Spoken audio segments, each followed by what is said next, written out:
Alright, what's up y'all, it's Laker Fan here. As y'all can see by the title of today's video, we're here to talk about how to beat switch everything or size defense in NBA 2K20. We got two gameplays, they're both on the 3v3 court. This does work for 2v2, if anything it's easier with no corner help defender to complicate the slips and stuff that you're going to be doing. But a lot of my subs, you guys already know how to do this stuff. This is for a lot of the new people. We're explaining specifically with the title and everything how to beat switch everything defense on 2K20. So you're going to see, these guys got three lockdown defenders, one with glass take, lock take, and play take, but long story short, they're all halfway locks or a pure rim as well at the big man spot. But you're gonna see, we got CB chillin', I call him Kitchen, y'all know the deal with that. And then we got me at the 3 with my finisher, Dope with his play lock at the 2. Same lineup y'all saw from yesterday's video. Now, if y'all enjoyed this video, feel free to drop a like, sub if you're new, turn on them noties, all that good stuff. Let's try to get this one to 600 likes in the first 24 hours. And the first thing I'm gonna break down for y'all in this vid right here, and then you could almost consider this video to be a pick and roll academy vid. Y'all know I have this little series that I started. I didn't really continue that because it's getting really bad views, but essentially I keep on doing these videos, breaking down good pick and roll IQ moments like this in the whole game, and then the whole next game is so big on this stuff. So you're gonna see, they come out the gate, the big man's playing super low, guard gets bodied by the screen. These are the type of people that cry about how screens are OP, right? And what it comes down to at the end of the day is you gotta be way higher on that pick. You gotta not have a whole 7-foot plus big man. 7-foot bigs are just extinct in this game, especially on the 3v3 court when it comes to this stuff. And you can see they give up the wide open 3 off that, right? So now when they get hit with that, that's when they transition to this like switch everything size defense. Now you're gonna see we run size defense too. We have two pretty tall lockdowns. Neither of us are trying to fight through screens. We're gonna be switching everything. Unfortunately, that's part of our game. I feel like it does give up really easy buckets against people who do have pretty good skill and are comp with this stuff. But you're gonna see, I mean, they're pretty much lost at this point. Dope's gonna pick him up on the sides right there. Big didn't slip, wasn't ready to roll. He airballs this shot, thankfully, because I actually would have gave up a really easy rebound. But long story short, what we're talking about in this vid is simply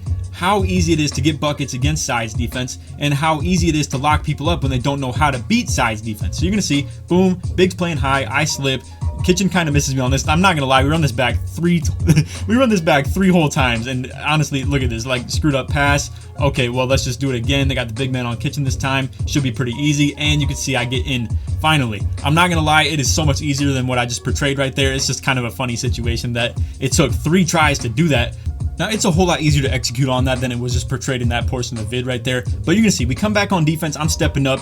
Honestly, a lucky steal right here. I get a poke. But again, obviously, you guys could probably see by the intro, he's not really the most skilled ball handling build. And this is a whole nother topic of, you know, just the non-meta lineups where if you don't have a true outside small point guard, it's gonna be tough for you. Now, this is where indecisiveness comes in. You're gonna see this is where I'm setting the pick on the guard. The big is kind of back and forth with this stuff. They gave up the roll a couple of times. He saw I took the slip like 3 times in a row in that possession as well, and then I finally got the roll, right? So now he's indecisive stepping up, and this is the worst mistake you could ever make. When I say you shouldn't play sides defense all the time, that is not exactly true. It's just you got to be able to do it right. And you're going to see, not only do they not do it right on offense, but they also don't do it right on defense. They give up the 3 right there. Again, you're going to see we come back out here running sides on defense as well. And it was just so easy to play this game. And you see they do get the dunk right there. I'm not going to lie. Obviously, I gave a pretty easy drive off the catch right there.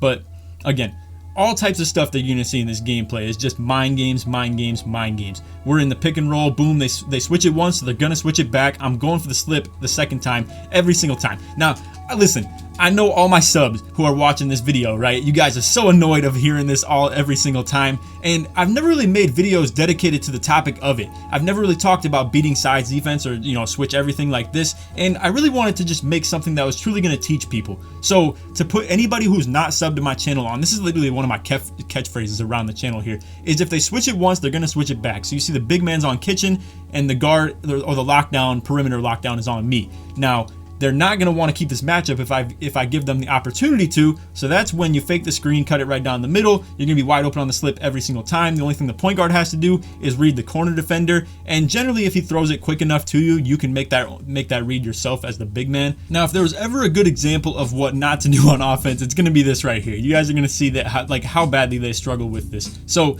every single time, like I'm telling y'all, you're going to see this.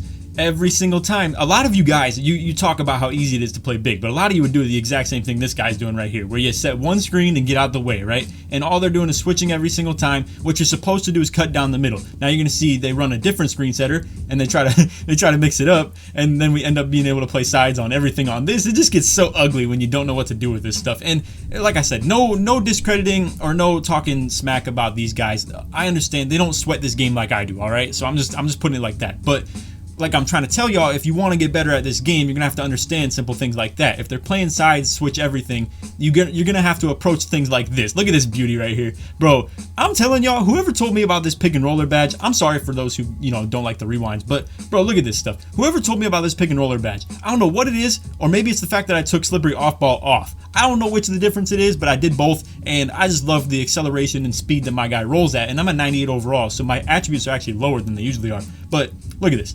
Bro, I literally went all the way over to the deep left wing and adjusted how I should, and you're gonna see, boom, like straight dip, straight down the middle, and it was the most beautiful thing that I can do. I just love doing stuff like that, bro. It looks so clean when you do pick and roll properly. But anyway, again, sides everything. You're gonna see he hits the pop every single time again, and I don't know, I mean, luckily he gets the parlay to go up like that, but again, he doesn't really cut and roll off his picks, and honestly, like, waits to hold B and hit somebody every single time. I'm telling y'all, a lot of you guys think it's so easy to play as a big man, but a lot of y'all would be doing the exact same thing he is, because it's a very novice thing to do. You're holding B, you wait until you hit somebody, and then you roll. That's not the way to run pick and roll. Generally, if you're going to be able to score as the roll man, you're going to have to do it without actually hitting anybody with the screen, because as soon as you do hit somebody, that allows them to switch on to you pretty easily, and it's as simple as that. So you're going to see, again, like holds B, pops out again. It's a rinse and repeat thing that your guard will never be able to get open off of. And when you're playing sides defense, it's that easy to do. You're gonna see I'm defending corner now, so we're just communicating that. Yeah, you're hitting people and you're brick walling them, but when you switch everything and like step up super high off them, it doesn't really matter.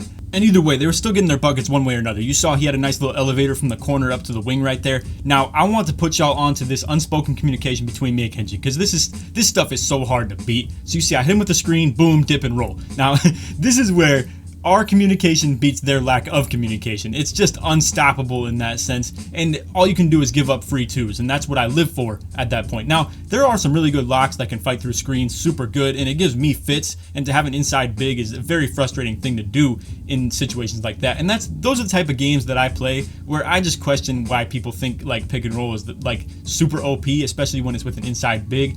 Anyway, you're gonna see Kitchen skips it over to Dope. I grab the O board, kick it back out to him. This dude in the backcourt has just quit at this point. So now we're gonna transition over to the second gameplay. I just want to show y'all this final box score real quick. This next one is against a little bit higher level of competition, but again, both of them are still pretty much like lower level competition than myself, and it's not really fair to put them on the same level or pedestal as me and my teammates. But regardless, you see 8 for 9, no turnovers, simple as that. 5 for 6, they go 1 for 3 with 3 turnovers and 3 for 7 total. Pretty much same rebound count, not anything too out of the ordinary. But like I said, we're gonna switch over to the second gameplay now. Alright y'all, so I may have lied. I thought these were higher reps when I recalled it, but as you can see, I got the All-Star 3 of the rebounding wing, 2 SS3s, the playmaking shot creator, and the playmaking glass, the 1 and the 3, and then our lineup is the same. I'm gonna go ahead and fast forward this, but the whole point of this second gameplay is just showing you how fast things can escalate if you don't have a defensive game plan. So when I explain to you guys throughout this video how sides defense isn't always the best way to go about it, but front back, like fully front back, isn't really the way to go about it either. The one way that is definitely not to go about it is to have no game plan on defense. And you're gonna see these guys were that. They didn't really have a game plan as far as the defense goes. You're gonna see we were coming out on the sides like always. It's gonna be pretty simple. We're playing sides at all times, especially against a big at the 3 who can shoot. If it's an inside big, it may adjust, but that's when the inside bigs honestly set a little bit better of screens from my experience. But you can see Dope steps up right here. The dude on the backside, he actually rolls pretty decently. It wasn't the best one. It was definitely sloppy. Anything that ends up in a standing layup is not exactly the best situation, but regardless, they still get their bucket off that. Now you're gonna see these guys are playing straight up sides defense, but that was so unorthodox, and there's gonna be a lot of things in this early portion of the video that don't really require much explanation, because it's just kind of randomness and like things that don't really have an explanation. But I will say that right there, I will break this down for you guys, because if you're playing sides defense, you're going to see the point guard do this very often, and I recommend if you're a point guard to do the exact same thing. So you're gonna see what he does right here. He moves back to my side, and if the big, I'm gonna call him the big for this game, all right, even though he's a play glass, he's not exactly like a big man, but if he were to slip right here, it would totally have taken my attention and all of my defense out of the play. But you can see since he didn't, obviously it kept me up there a little bit. Dope was still able to get a contest pretty good. But my whole point is he probably would have been open as far as my side goes if he would have hit that move the same way he did, but with the big man slipping. Again, no real defensive, game plan going on right here. So they don't switch it the first time. I know they're going to that time. Easy, beautiful slip. I'm saying, I don't know how many times I can say it, but I love seeing stuff like that. Now, as far as next year's game, if screens do get nerfed to some extent, even though I don't think they're all that dominant in the first place in the sense of playing against good locks who know how to fight through screens, I don't really think they're that dominant. And there's a couple bugs in this game that some of you may not know about that really, really screw screens over. And I'm not going to talk about it because I absolutely hate when this exploit comes into play. But long story short, it has to do with matchups. I'm not going to talk too much more about that.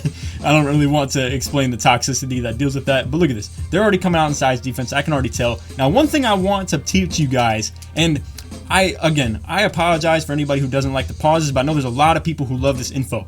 I want to explain to y'all, when they come out in obvious size defense, this is my outlook and this is what I go for. You can see the corners hugging super tight. So the idea behind this, and I wish I had an arrow I could point at, but basically look at the side that I'm on. I'm on the right wing, my teammate is in right corner. If you want to organize a very clean slip, and you know that it's going to be there because they're playing sides, make sure you as the roll man are on the same side as your corner spot up. You're going to see how much easier this is. And if he was in the left corner, it'd be a lot more complicated, a much harder pass, especially if that corner defender is going to sag down a little bit and make it a little more cloudy in those lanes.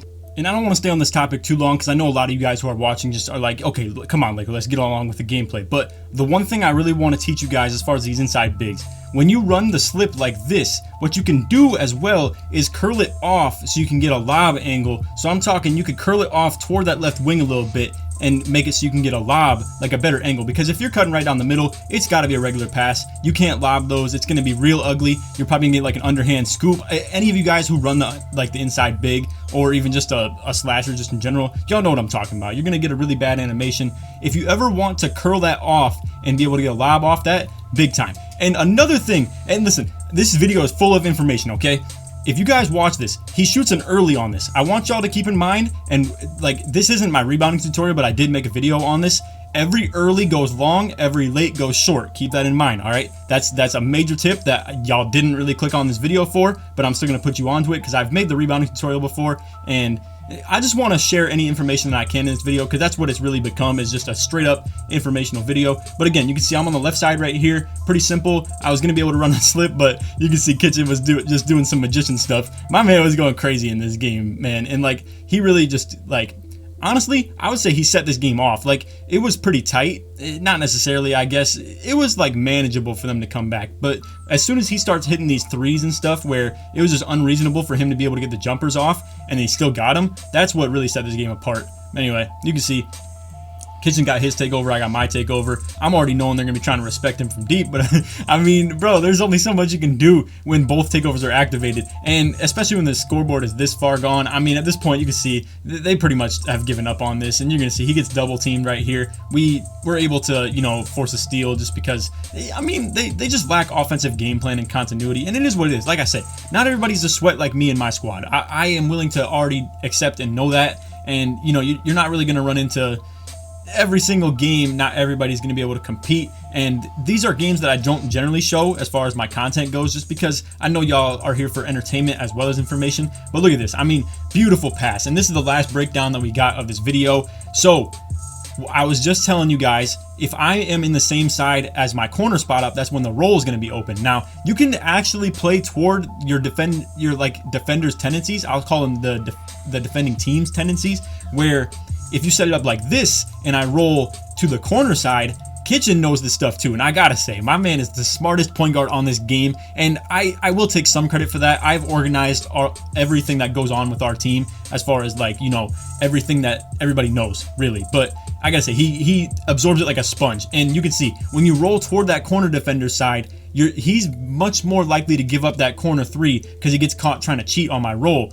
Whereas if you do it the other way, it's a lot easier to get a very insured 2 points. So if you ever want to catch some people like blitzing a little bit, you want to maybe catch them off guard and fish for a 3-pointer to your corner spot up, definitely look for it on the rolls toward the corner defender. But anyway, you can see we go 8 for 9, 1 turnover, 21 points, 4 rebounds as a team. And I mean, bro, it was just straight demolishments in both these games. But anyway, I hope y'all enjoyed. If you did, feel free to drop a like, sub if you're new, turn on them noties, all that good stuff. Let me know if you enjoy these double gameplays too. I don't normally bring any content like this. Usually it's just one gameplay and then, you know, kind of a little bit of talking at the end and stuff like that. But I hope y'all enjoyed this. If you made it to the very end of the video, put E3 in the comments to show your support that you made it all the way through.